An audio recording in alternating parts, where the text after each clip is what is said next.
Bom dia, irmãos. Quero saudar a todos com a paz do Senhor Jesus. Trazer uma palavra de encorajamento. Eu tenho tido o privilégio de pregar em conferências ou encontros de fé reformada pelo Brasil afora. E o fenômeno da diminuição da audiência pelas manhãs é geral. Se você faz um evento na sua própria cidade, então as pessoas se inscrevem, mas elas têm escola, trabalho, levar filho não sei para onde, vai para o médico. A única forma de você manter o mesmo público é quando você faz num retiro, como a Fiel faz, por exemplo, no hotel. O encontro da Fiel, que acontece em outubro todos os anos, é feito em Águas de Lindóia, no hotel, e o pessoal, não tem ninguém da cidade, todo mundo de fora. Então a audiência é a mesma, não é? De manhã, de tarde, de noite. Mas quando a gente faz um evento na igreja, na própria cidade, então tem sempre esse fenômeno de, nas sessões da manhã e da tarde, um pouco esvaziado. Então isso é geral. Eu estou dizendo isso porque eu tenho certeza que não foi essa doutrina que eu preguei ontem, tá certo? Mas é um fenômeno generalizado nos encontros aí Brasil afora. Queridos, antes de continuar essa doutrina, eu queria fazer com muita alegria a apresentação de dois livros do pastor Hélio, que está conosco. O primeiro é um comentário no livro de Números, Juiz e a Graça de Deus na Peregrinação do Seu Povo. Para muita gente, o Antigo Testamento é uma narrativa entediante de fatos que tinham a ver com a nação de Israel e com ela somente. Aqui o pastor Hélio mostra como no livro de Números você encontra as doutrinas do juiz e da graça de Deus permeando e se revelando na história da redenção no seu povo, durante o tempo que esteve no deserto. Pelo que eu soube, tem poucos, né, Hélio? Está acabando já, então acho que ainda tem uma chance de você correr atrás do livro do pastor Hélio, comentário no livro de Números. E tem um outro também que eu tive o privilégio de estar no lançamento desse livro, que é, olha só o título: Eu Sou Aquela Mulher, Devocionais para Mulheres de Oração. Então é um livro muito apropriado, trazendo instruções, orientações e inspiração para a mulher cristã, particularmente aquela que deseja ter uma vida de oração mais intensa diante de Deus. Um dos temas da nossa conferência é a glória de Deus. Eu terei o privilégio de falar sobre esse tema na quinta-feira. E gostaria de recomendar então dois livros que falam da glória de Deus e que estão disponíveis na livraria. Primeiro, A Paixão de Deus por Sua Glória, Vivendo a Visão, de Jonathan Edwards. É escrito pelo pastor batista reformado John Piper, muito conhecido, já esteve no Brasil muitas vezes, e ele sempre reconhece a dívida que ele tem com o puritano Jonathan Edwards, cujos ensinos marcaram todo o seu ministério. E também do John Piper, só que dessa vez ele é o organizador, o livro Fascinado pela Glória de Deus. Aqui tem artigos de J.I. Packer, de Justin Taylor, Mark Dever, Paul Helm e vários outros que são bem conhecidos e que têm livros também publicados em português. Então são dois títulos que nós temos na livraria falando sobre esse tema, a glória de Deus. Então os interessados já podem correr lá e adquirir, então logo nós terminemos aqui. Queridos, o meu tema nessa manhã é fé e obras, e é claro que o texto só pode ser Tiago capítulo 2. Queria convidá-lo a abrir a escritura, Tiago capítulo 2.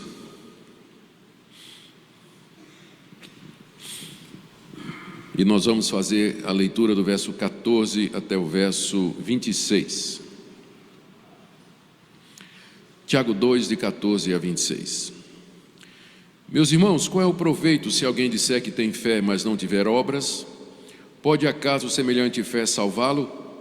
Se um irmão ou uma irmã estiverem carecidos de roupa e necessitados do alimento cotidiano, e qualquer dentre vós lhes disser, ide em paz, aquecei-vos e fartai-vos, sem contudo lhes dar o necessário para o corpo, qual é o proveito disso? Assim também a fé, se não tiver obras, por si só está morta. Mas alguém dirá, tu tens fé e eu tenho obras. Mostra-me essa tua fé sem as obras, e eu com as obras te mostrarei a minha fé. Crês tu que Deus é um só? Fazes bem, até os demônios creem e tremem. Queres, pois, ficar certo, ó homem insensato, de que a fé sem as obras é inoperante? Não foi por obras que Abraão, nosso pai, foi justificado quando ofereceu sobre o altar o próprio filho Isaque? Vês como a fé operava juntamente com as suas obras. Com efeito, foi pelas obras que a fé se consumou. E se cumpriu a escritura, a qual diz: ora, Abraão creu em Deus, e isso lhe foi imputado para a justiça. E foi chamado amigo de Deus. Verificais que uma pessoa é justificada por obras e não por fé somente. De igual modo, não foi também justificada por obras a meretriz Raabe, quando acolheu os emissários e os fez partir por outro caminho? Porque assim como o corpo sem espírito é morto, assim também a fé sem obras é morta. Até aqui a leitura da palavra de Deus, queridos irmãos. A doutrina da salvação pela graça, ensinada pelos reformadores, conforme nós vimos ontem, e ensinada com base nas Escrituras, como por exemplo Efésios 2, não tardou a provocar uma reação dos papistas ou da Contra-Reforma e de outros, que diziam que a ênfase que havia sido colocada sobre a graça excluía a presença e a participação do homem no seu processo de salvação e santificação aqui. De alguma forma, muita gente temia que essa ênfase na soberana graça de Deus e na sua misericórdia na salvação de pecadores acabasse servindo como um subterfúgio ou uma desculpa para alguns para continuarem a vida no pecado. E aí era necessário redefinir ou pensar ou refletir mais exatamente a respeito do que é que significa que a salvação é pela graça somente. Os próprios reformadores desenvolveram, não demoraram a perceber que a ênfase deles na salvação pela graça, justificação pela fé mediante a graça, aliás, justificação pela graça mediante a fé, isso poderia de fato provocar mal entendimentos, e eles então trataram de resolver ou discutir qual é o papel das obras na vida do cristão. Então você vai encontrar nas institutas João Calvino dedicando espaço ao tratamento das obras como parte integrante da vida do cristão e associadas à fé. Você vê também nas obras de Lutero, embora menos, uma tentativa de explicar que a fé que é dada por Deus para a salvação, ela nunca vem sozinha, mas ela vem acompanhada de uma disposição que é resultado da mudança do coração que Deus faz pelo novo nascimento. Enfim, de todas as formas, os reformadores procuraram ajustar a doutrina da justificação pela fé para que não desse brechas para que se pensasse que estava se ensinando o libertinismo, ou que a doutrina da salvação pela graça era uma desculpa para que os crentes pudessem viver no pecado. Martinho Lutero como eu disse, ele teve alguma dificuldade no início para entender bem. Talvez porque o entusiasmo dele ao descobrir que nós somos justificados livremente por Deus mediante a graça, o empurrou para um ponto em que toda vez que a palavra obras aparecia na frente dele, ele levantava uma bandeira vermelha, não é? E ele suspeitava de legalismo ou humanismo ou qualquer outra coisa relacionada com a participação do homem na graça de Deus. Tanto é que quando ele estava no processo de tradução da Bíblia dos originais grego, hebraico e aramaico para o alemão, que era a língua do povo, ao chegar em Tiago, ele encontrou muita dificuldade em considerar Tiago como sendo realmente inspirado por Deus, especialmente por conta de passagens como essa aqui, onde Tiago está falando a respeito das obras como parte integrante da salvação, a ponto de dizer que uma pessoa é justificada por obras e não por fé somente.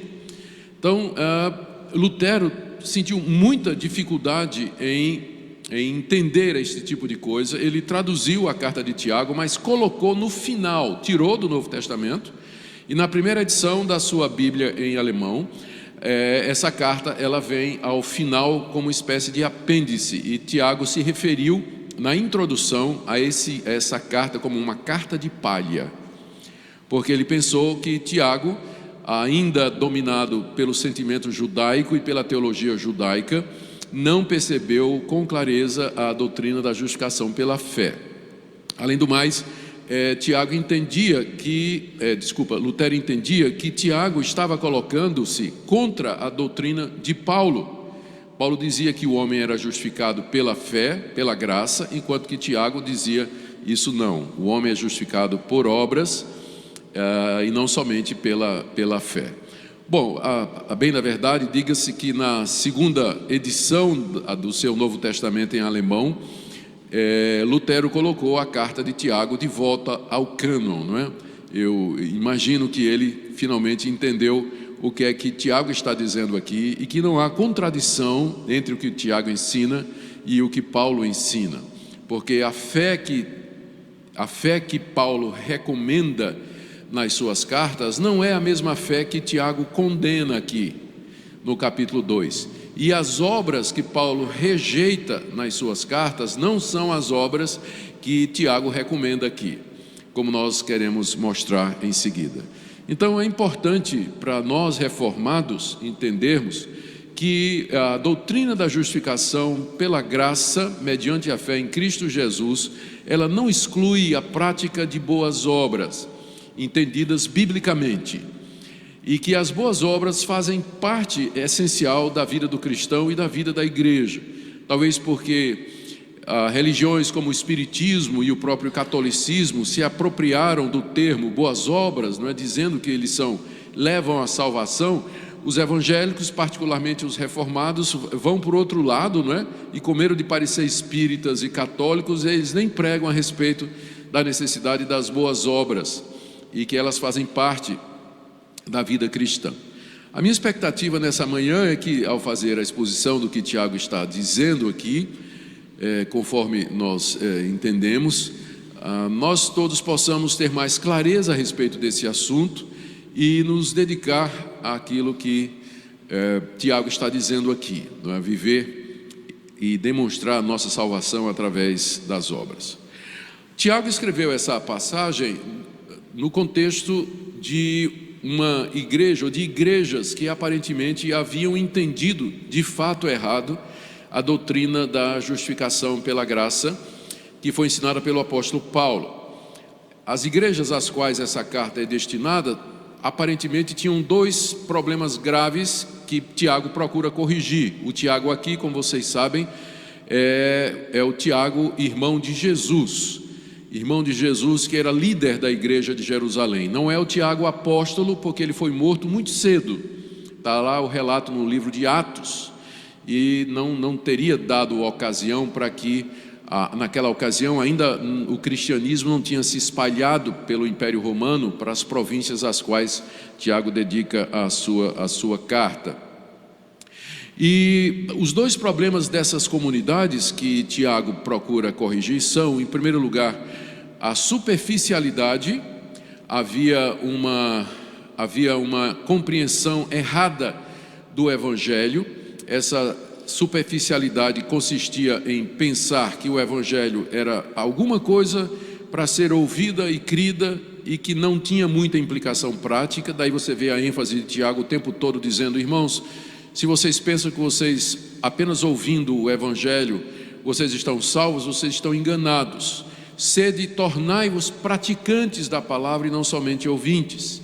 No capítulo 2 ele condena a igreja porque tinha preconceito para com os pobres, quebrando o mandamento de Deus. No capítulo 3 ele critica aqueles que queriam ser mestres, mas não controlavam a língua. No capítulo 5 ele fala daqueles que tinham riquezas e que oprimiam o pobre. Ou seja, a igreja não tinha entendido direito que a salvação pela graça, ela traz implicações práticas, e Tiago procura corrigir isso. Segunda dificuldade que a igreja estava enfrentando era desenvolver uma atitude certa diante das perseguições e do sofrimento que eles estavam passando. Tiago menciona aqui pessoas que estavam doentes, pessoas que estavam sendo oprimidas pelos seus patrões nos campos, pessoas que estavam sendo processadas nos tribunais. Era uma igreja sofredora, mas aparentemente esses irmãos não estavam sabendo como enfrentar o sofrimento e reagir da forma correta.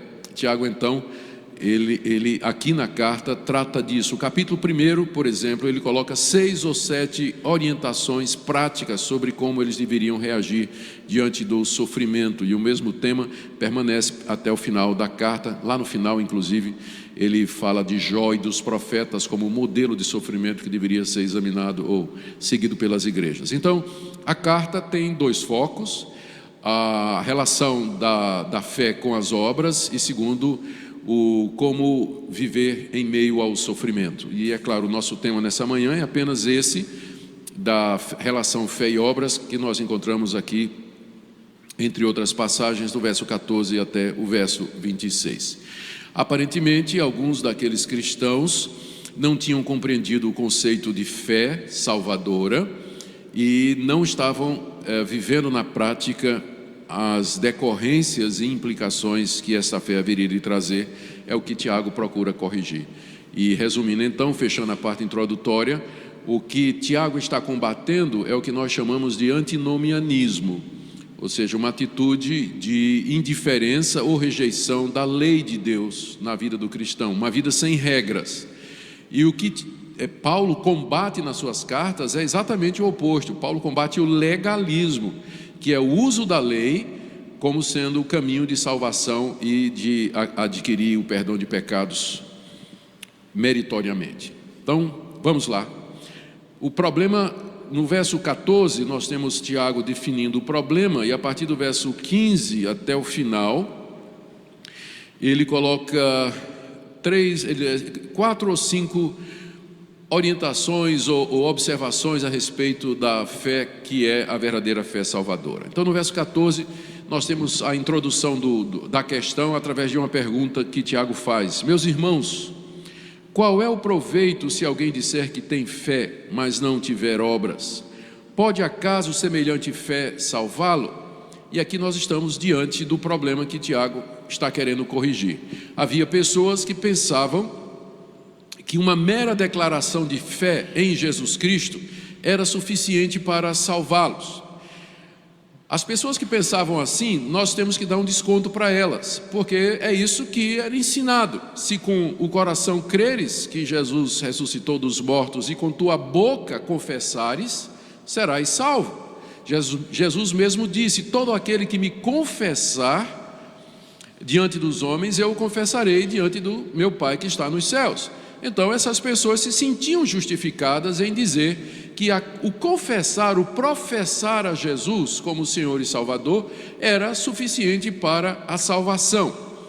O que Tiago está questionando aqui não é esse fato, porque a Bíblia ensina que para sermos salvos nós temos que confessar a Jesus como Senhor e Salvador. O que Tiago está questionando aqui é a sinceridade e a genuinidade dessa confissão. Porque qualquer pessoa pode dizer Jesus é Senhor, qualquer pessoa pode dizer eu creio em Jesus Cristo, ou acredito que Jesus é o Filho de Deus, ou admito que Ele ressuscitou dentre os mortos. A Bíblia está cheia de advertências contra esse tipo de declaração. É possível alguém declarar ou professar a Cristo, mas essa declaração ela não procede de um coração reto e transformado diante de Deus. E a evidência de que essa fé é genuína é exatamente a transformação do coração, que vai produzir obras, vai produzir fruto, para usar as palavras de Jesus, vai produzir frutos espirituais, através de amor ao próximo e de uma série de atitudes que nós vamos ver alguns exemplos aqui.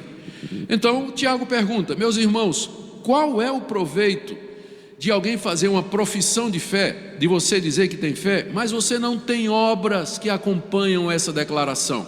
Você não tem evidências externas, você não tem provas claras, visíveis e mensuráveis de que sua fé é verdadeira. Por acaso pode semelhante fé, essa declaração de fé, salvar você? E a resposta que Tiago espera é não, né? Não, uma declaração de fé, professar uma profissão de fé que não é acompanhada de obras, é evidentemente uma declaração falsa, porque a fé salvadora em Cristo Jesus, ela provém de um coração regenerado. E se o coração está regenerado, né, se a pessoa nasceu de novo, isso certamente vai mudar a sua vida. A maneira como ela se relaciona com os outros, a maneira como ela se comporta em sociedade, a maneira como ela trata a sua esposa, o seu marido, enfim, todas as relações sociais da pessoa são afetadas pela fé que é verdadeira. Então a resposta que Tiago espera aqui no verso 14, a sua pergunta, é a resposta não. Uma declaração de fé que não é seguida de obras, ela não pode salvar, ela não tem proveito, é o que ele diz no verso 14. Qual é o proveito? Ou seja, ela não aproveita, ela não salva essa declaração de fé, ela não salva, ela não tem utilidade. É isso que Tiago então vai demonstrar nos próximos versículos, de que a fé verdadeira, a profissão de fé que é verdadeira, ela é necessariamente acompanhada de obras, e ele então vai demonstrar isso aqui. O primeiro argumento dele está aí nos versos de 15 a 17, e é tirado de uma situação que era perfeitamente possível de acontecer naqueles dias, hoje também, mas naquela época muito mais. Lembremos que os primeiros cristãos eram provenientes em grande parte das classes mais desprovidas da sociedade. As igrejas eram compostas de pobres, órfãos, viúvas, soldados, diaristas, gente que trabalhava nos campos dos outros, lavradores, pequenos comerciantes. Foi no meio desse povo que o evangelho inicialmente prosperou. E há sinais aqui, é claro, né, na carta de Tiago, de que a pobreza era bem conhecida daqueles irmãos, ou então a vida oprimida ou com muita dificuldade. Então a ilustração que Tiago faz aqui era bastante familiar para com os seus leitores. Ele pergunta, mais uma pergunta no verso 15: se um irmão ou uma irmã estiverem carecidos de roupa e necessitados do alimento cotidiano, então isso era perfeitamente possível de você encontrar na igreja, gente que não tinha o que comer, que estava passando fome e que não tinha também com o que se vestir, e que sofria com o frio das noites da Palestina ou daquela região do Antigo Oriente. Então imagine que você encontrou um irmão na sua igreja que está passando por necessidades sérias e graves. Verso 16: e você diz para essa pessoa: oh meu irmão, ide em paz, aquecei-vos e fartai-vos, Deus abençoe, Deus vai cuidar de você. Deixa eu fazer uma oração aqui pelo irmão, né? Para que Deus lhe cubra, para que Deus lhe dê o alimento cotidiano.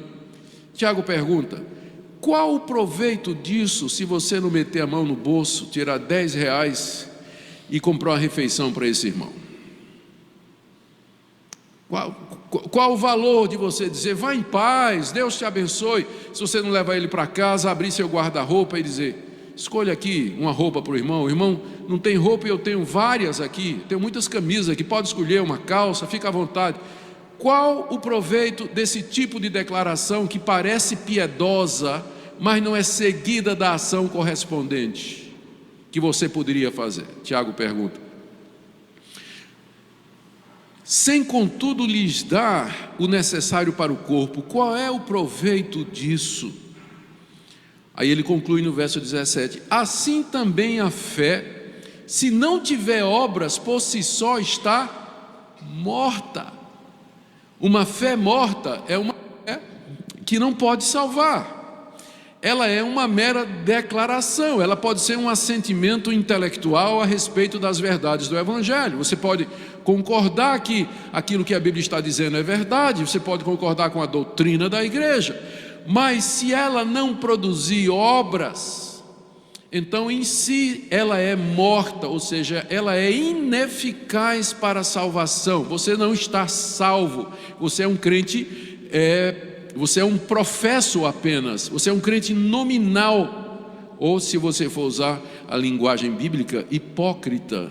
A palavra hipócrita, ela vem de uma palavra grega que significa se esconder atrás de alguma coisa, e era a palavra que era dada aos atores daquela época. Se você já viu alguma ilustração de como era o teatro naquela época, tinha aquelas máscaras pré-fabricadas, né, de gente rindo, gente chorando, ou gente com uma cara de pergunta, os emojis da época, né?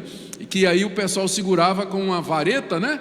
E na hora do diálogo lá, que tinha que parecer triste, ele colocava a máscara, né, da pessoa triste, né, e ele então falava, né? Quando era um momento de alegria, né, colocava a máscara de alegria e falava. Quer dizer, ele era chamado de hipócrita, porque o que aparecia não era realmente o que ele sentia e o que ele vivia. E daí a palavra passou a ter a conotação para todo mundo que aparenta ser uma coisa, mas é outra. É isso que o termo hipócrita significa. Então, uma fé sem obras, ou uma fé hipócrita, ela está morta, ela não tem condição de salvar, ela é tão inútil quanto você chegar para um irmão pobre, necessitado e dizer: vá em paz, Deus te abençoe, que Deus lhe aqueça, que o calor do Espírito Santo aqueça a sua vida, meu irmão, e você não faz absolutamente nada para ajudar aquela pessoa que está passando necessidade. Então você percebe que o que Tiago está condenando aqui não é a doutrina da justificação pela fé. Ele está condenando aqui uma falsa profissão de fé, uma fé que não procede de um coração regenerado. Segundo argumento de Tiago, né, está aí no verso 18, onde ele entra em diálogo com um adversário imaginário. Isso é o que a gente chama de diatribe. Diatribe é um recurso literário em que o autor, a uma certa altura, imagina uma discussão com um adversário fictício. Isso é feito para trazer mais vivacidade, fica mais gráfica a discussão, chama a atenção dos leitores, engaja o leitor no meio daquela discussão para tomar um partido, né? Está tendo uma discussão e você é convidado a tomar um partido. Aqui Tiago imagina alguém, né, diante dele, e que diz assim: não, a fé salva, somente a fé salva, ela não precisa ser acompanhada de absolutamente nada, mas a mera declaração de fé salva diante de Deus. Verso 18: mas alguém, o alguém aqui é o próprio Tiago, dirá a você que acha que pode ser salvo pela fé sem obras: tu tens fé, tu dizes que tens fé, e eu, Tiago, tenho obras. Mostra-me essa tua fé sem obras, e eu, com as obras, te mostrarei a minha fé. Tiago aqui faz um desafio àqueles que achavam que a fé somente salva. O desafio é esse: mostre que essa sua fé é verdadeira. Como é que você prova que essa sua fé é verdadeira? Eu tenho obras que demonstram que minha fé é verdadeira, mas você não tem. Então, como é que você prova que a sua fé é autêntica, a não ser através de obras? O que Tiago está dizendo aqui é que a fé verdadeira, ela só pode ser conhecida através das obras praticadas por aquele que a professa, e que não tem outra maneira de você saber se a fé é genuína, a não ser pelo fruto que ela produz. Eu olho para uma árvore, como é que eu sei que ela está viva? Eu não vejo a seiva correndo por dentro da árvore, mas eu vejo os frutos que ela produz, e aí eu sei que ela é uma árvore saudável, uma árvore que está viva. Eu olho para o coração, eu olho para todos vocês que estão aqui nessa manhã, e eu não posso ver a fé no coração de vocês. Como é que eu sei que vocês são salvos? Como é que eu sei que vocês são verdadeiros irmãos em Cristo Jesus? Só há uma maneira: observando as obras, a sua maneira de viver, a sua maneira de se comportar, as suas atitudes, as suas ações. É a única forma. Por isso que não demorou muito na história da igreja que as comunidades cristãs começaram a ser mais exigentes para a admissão ao batismo e profissão de fé daquelas pessoas que se diziam convertidas. Quando o cristianismo começou, mesmo lá em Pentecostes, as pessoas declaravam que criam em Jesus Cristo e eram batizadas imediatamente. Atos capítulo 2, Atos 8, Filipe em Samaria, Atos 10, Pedro na casa de Cornélio, e depois Paulo, onde ele passava, pregava o evangelho, as pessoas diziam que criam, eram batizadas imediatamente. Mas naquele tempo só tinha um evangelho. A pessoa dizer que Jesus Cristo era o Filho de Deus, ou confessar a fé verdadeira em Cristo Jesus, então as probabilidades de que aquela convicção, ou de que aquela confissão era sincera, era assim muito grande. Então o tempo entre a profissão de fé e o batismo era muito curto. Mas já percebe-se aqui em Tiago, não é? A necessidade que cedo a igreja começou a ver, a necessidade de ser mais cautelosa com o número de pessoas que professavam a fé, mas que não tinham compreendido ou que era uma fé fingida.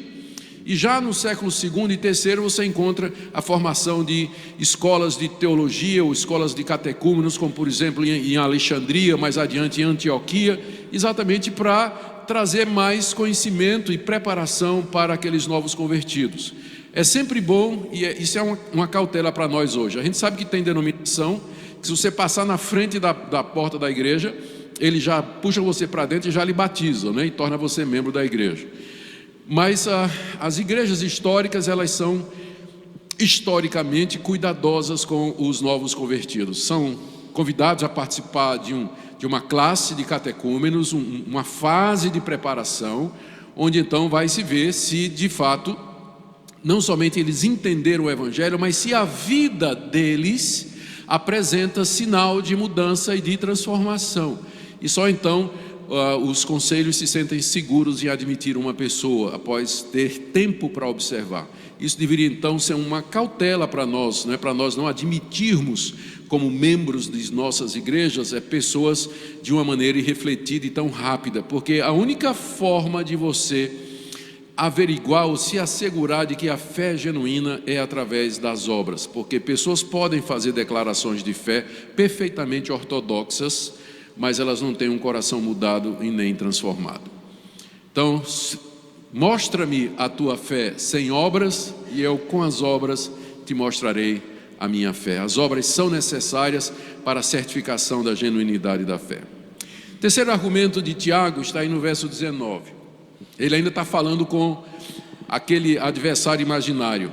Crês tu que Deus é um só? Fazes bem, até os demônios creem e tremem. Tiago ainda está falando com o cidadão. Você diz que existe um só Deus, você faz bem. Essa declaração aqui de Tiago, essa afirmação, tu crês que Deus é um só, ela reflete o Shema, que é a declaração fundamental do judaísmo. Lembrando que Tiago está escrevendo, essas comunidades eram compostas na maioria de judeus convertidos ao cristianismo. Enquanto que no cristianismo a declaração fundamental é Jesus Cristo é o Senhor, no judaísmo a declaração fundamental se encontra lá no livro de Deuteronômio. Ouve Israel, o Senhor nosso Deus é o único Senhor, não há outro Deus além dele. Então, pegando o início da frase em hebraico, Shema Israel, então o Shema era a declaração básica do judeu, que era, só existe um Deus e esse Deus é o nosso Deus. Todos os outros deuses são falsos. Paulo então se dirige a esse convertido, né, entre aspas, provavelmente um judeu, e diz: você crê que Deus é um só? Você faz bem, porque só tem mesmo um, não é? Mas ele continua: até os demônios creem, até o diabo sabe que só tem um Deus. O diabo sabe que Jesus Cristo é Senhor.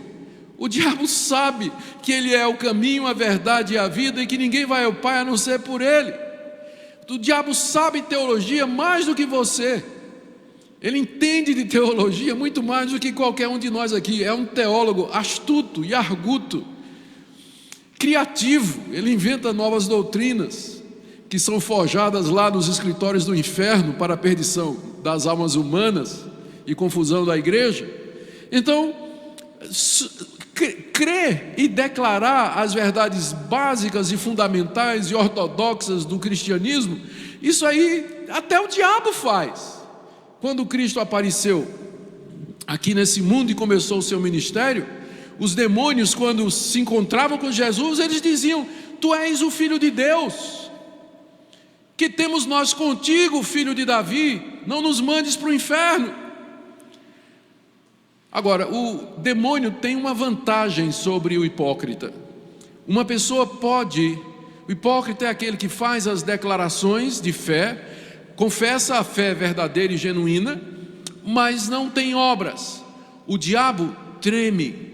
O diabo treme. Por que é que ele treme? Porque ele sabe que esse único Deus que existe, porque ele sabe que esse único Senhor que salva, Jesus Cristo, tem já determinado o dia em que julgarão não somente os homens, mas os anjos, e que eles serão lançados no lago de fogo e enxofre para todo sempre. Por isso que quando eles viram Cristo, eles disseram, não nos mandes para o abismo. Eles pensavam que já tinha chegado a hora do juízo final, porque o Messias já estava ali. E Jesus disse, não é agora não, por enquanto vocês vão só para os porcos mesmos, né? E eles saíram lá para aquela manada de porcos. Mas o diabo treme diante do dia do juízo. O que Tiago está condenando aqui é aquelas pessoas que se dizem cristãs, mas não tremem diante de Deus. Elas não temem a Deus. Elas não vivem na perspectiva escatológica do dia do juízo, quando irão prestar contas a Deus dos seus atos.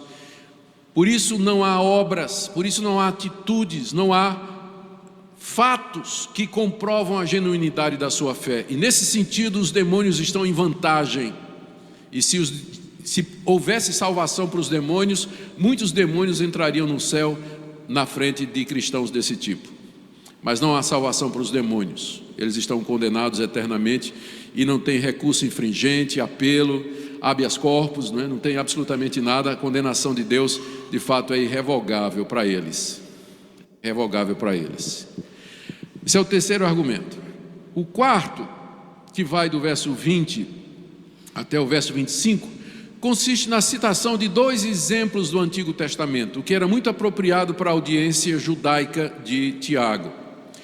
O primeiro exemplo é de Abraão, que Tiago usa para demonstrar que Abraão, o pai da fé, na verdade foi justificado por obras. E o segundo exemplo é da meretriz Raabe, que foi salva na destruição de Jericó, sob o comando de Josué. Vamos então para o primeiro exemplo, que é o de Abraão. Verso 20. Ele ainda continua falando com o oponente imaginário, não é? Queres, pois, ficar certo, ó homem insensato? Aqui já está xingando o cara, né? Queres, pois, ficar certo, ó homem insensato, tolo, de que a fé sem as obras é inoperante? Não foi por obras que Abraão, nosso pai, foi justificado quando ofereceu sobre o altar o próprio filho Isaque? Vês como a fé operava juntamente com suas obras. Com efeito, foi pelas obras que a fé se consumou. E se cumpriu a escritura, a qual diz, ora, Abraão creu em Deus, e isso lhe foi imputado para a justiça, e foi chamado amigo de Deus. Verificais que uma pessoa é justificada por obras e não por fé somente. O que Tiago está fazendo aqui é tomando um exemplo da vida de Abraão, baseado na sequência histórica dos fatos relacionados com a ação de Deus na vida de Abraão. Gênesis 12, Deus aparece a Abraão em Ur dos Caldeus, lhe faz promessas de que ele haveria de ser pai de uma grande nação, teria uma descendência, herdaria uma terra e um povo, e nele seriam benditas todas as nações da terra. Abraão obedece a Deus e sai da sua terra e da sua parentela, e com sua pequena família ele peregrina pela Mesopotâmia até chegar na terra prometida. E lá chegando, peregrinou durante muitos anos, sem ter um lugar fixo, armando sua tenda de lugar em lugar. E o tempo passava e a promessa de Deus não se cumpria. Para que a promessa de Deus se cumprisse, era necessário que Sara, sua mulher, já idosa, estéril, pudesse engravidar. E ele, Abraão, já era avançado em anos, ele era uma pessoa já idosa. E o tempo passava e o milagre não acontecia. Então lá em Gênesis 15 é dito que Deus apareceu a Abraão e renovou a promessa. Disse para Abraão de que ele seria pai de muitas nações, né? E Abraão meio que como duvidando, né? Questionando, não o questionamento da incredulidade, mas a curiosidade da fé. E então Deus o leva e diz assim: olha para as estrelas do céu, assim será a tua descendência. E lá está dito que Abraão creu em Deus, e isso lhe foi imputado para justiça. É a passagem que Tiago cita aqui no verso 23, e que é Gênesis 15, verso 6. Abraão creu em Deus, e a sua fé em Deus, de que Deus haveria de lhe dar um descendente no qual seriam abençoadas todas as nações da terra, aquilo foi considerado, foi colocado na conta dele como justiça. Abraão foi justificado pela fé. Paulo inclusive vai usar esse exemplo lá em Romanos capítulo 4, para dizer que Abraão foi justificado pela fé antes de Moisés dar a lei. Portanto, a justificação não é pela lei, mas pela fé. E Tiago reconhece isso, que no capítulo 15 da história de Abraão, ele é justificado, salvo, recebido por Deus pela fé que ele manifestou nas promessas de Deus. Mas o tempo passou e finalmente nasce Isaac. E quando Isaac já tinha alguma idade, Deus aparece a Abraão e diz: agora eu quero que você sacrifique meu filho. É seu filho único, a quem você ama. Parece que Deus escolheu essas palavras de propósito para mostrar a Abraão o alto preço que ele tinha de pagar. E Abraão então toma Isaac, nós conhecemos a história, e sobem e vão embora para o monte Moriá, onde será feito o sacrifício de Isaac. No pé do monte, Isaac se volta para o servo que foi com eles e diz: você fica aqui esperando, nós iremos adorar a Deus e voltaremos. Plural. O escritor de Hebreus diz que Abraão cria que Deus era poderoso para ressuscitá-lo de entre os mortos, por isso ele disse: voltaremos. E foram subindo, Isaac levando a lenha nas costas. A certa altura, Isaac olha para o pai, olha ao redor e diz: pai, estou vendo a lenha, estou vendo o fogo e estou vendo o cutelo, mas onde está o cordeiro? E todo mundo conhece a resposta de Abraão: Deus proverá. Deus proverá. Chegaram no alto do monte, Abraão arma o altar de pedras, põe a lenha, amarra o seu filho e o deita sobre o altar e levanta a faca para executar o sacrifício, quando do céu brada o anjo do Senhor: não faça nenhum mal à criança, porque agora eu sei que tu me temes, agora eu sei que tu me amas. Tiago está explorando exatamente isso. Ele diz que a fé de Abraão foi justificada, comprovada pelas suas obras, quando ele ofereceu no altar o seu filho Isaac. Ou seja, a fé era genuína. Por quê? Porque ela levou à obediência, à renúncia do que ele tinha de mais querido para obedecer a Deus. Essa é a fé que salva.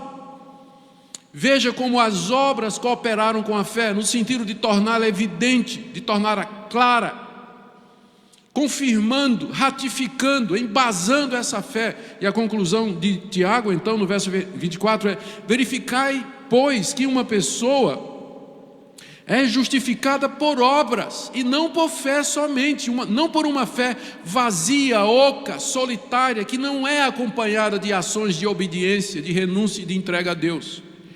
Vocês percebem aqui a essa altura que Tiago já mudou o sentido de obras.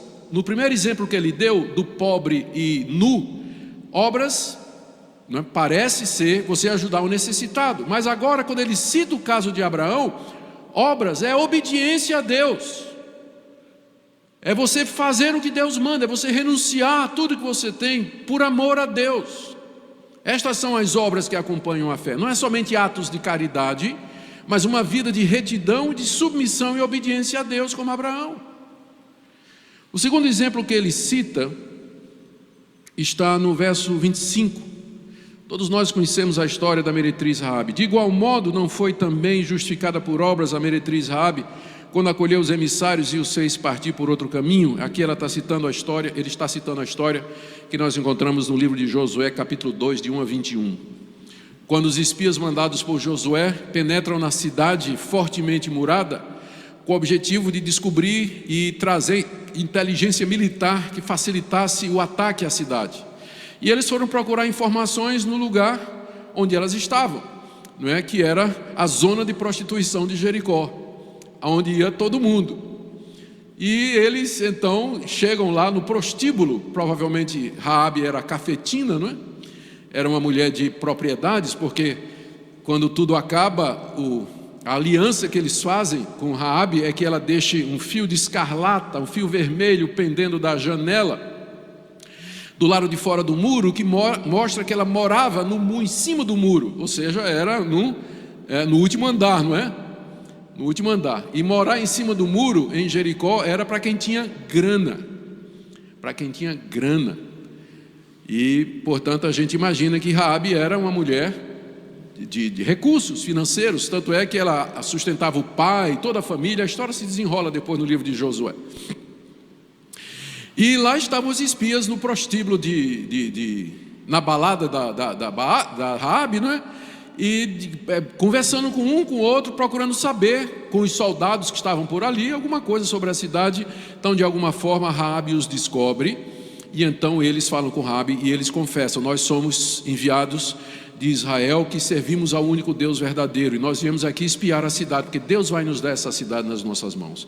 E Raabe disse: eu sei quem é esse Deus, eu já ouvi falar desse Deus, eu temo o Deus de vocês. Quem sabe as notícias do que Deus tinha feito com os egípcios e com outros povos no deserto chegaram também a Jericó. E Raabe ouviu aquilo, e Raabe guardou aquilo no coração. E com a chegada dos espias, então ela professou a sua fé no Deus de Israel. Disse: esse é o Deus em quem eu creio.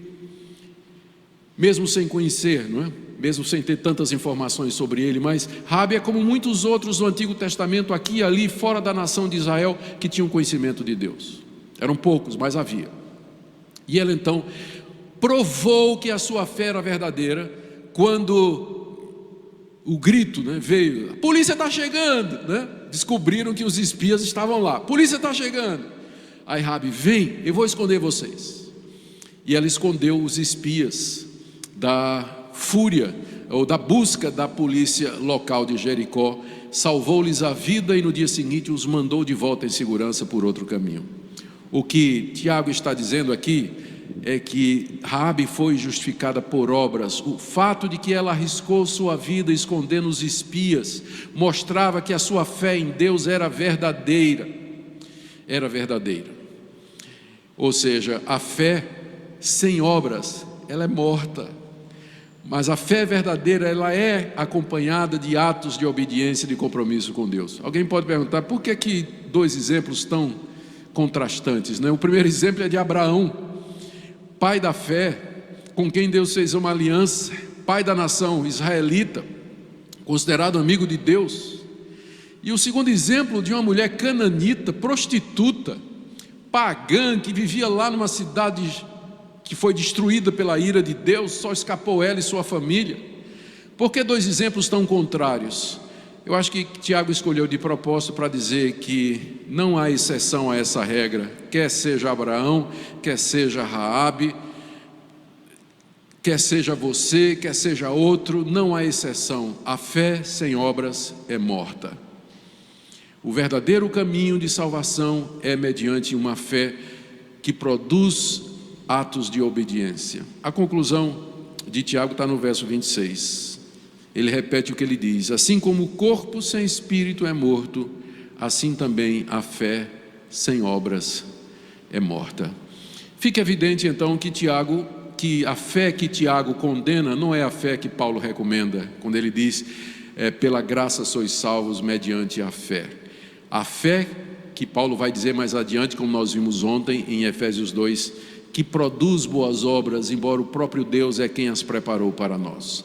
As duas coisas andam juntas, são dois lados da mesma moeda. É por isso que nesse sentido algumas vezes a Bíblia parece dizer que nós somos salvos pelas obras, como por exemplo no dia do juízo, quando Jesus dirá aos que estiverem à sua direita: vinde benditos de meu Pai, entrai no reino que vos está preparado, porque tive fome, me deste de comer, tive sede, me deste de beber. Não é que são essas obras que salvam, mas elas são a evidência pública de que eles têm a fé salvadora em Cristo Jesus. As duas coisas andam juntas, fé e obras, e aquilo que Deus uniu, que o homem não separe.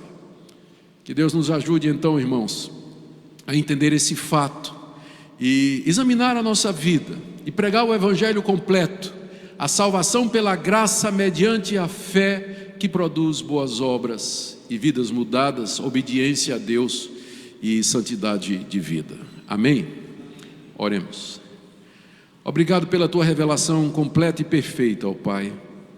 Nós pedimos que esta palavra cale em nosso coração e que produza fruto em nossa vida, e que nós entendamos o Evangelho na sua completude. Te damos graças porque o Senhor nos permitiu crer, e não somente isso, mas o Senhor move o nosso coração, nos capacita a operar diligentemente com obras de obediência. Pedimos que Tu abençoes o Teu povo aqui reunido, em nome de Jesus. Amém.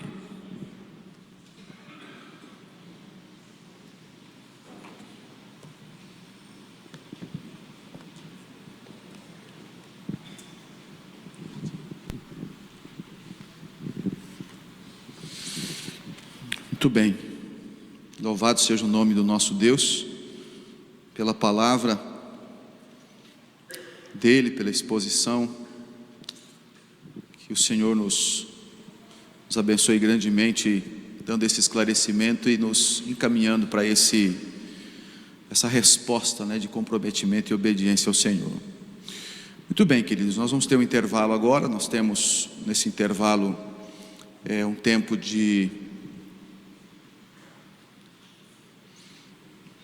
coffee break. Também nós temos a livraria, e nós precisamos retornar às 10h20. Então, por favor, às 10h20 nós devemos estar de volta. Lembrando que na parte da tarde, às 16h30, o reverendo Augustus estará à disposição para poder fazer uma assinatura aí no seu livro, tá ok? Com certeza, quando você lê um livro do reverendo Augusto assinado por ele, você sente a mesma coisa se você lê sem, mas é importante. Quem não leu ainda uma obra do reverendo Augustus e se acostuma com esse tom de voz, essa forma dele falar, essa facilidade que ele tem, quando você pega uma obra dele e começa a ler, a impressão que você tem é que você está ouvindo o timbre, a tônica, esse jeito. Então, nós louvamos a Deus pela vida do senhor, reverendo, tá? Então fica o encorajamento aqui.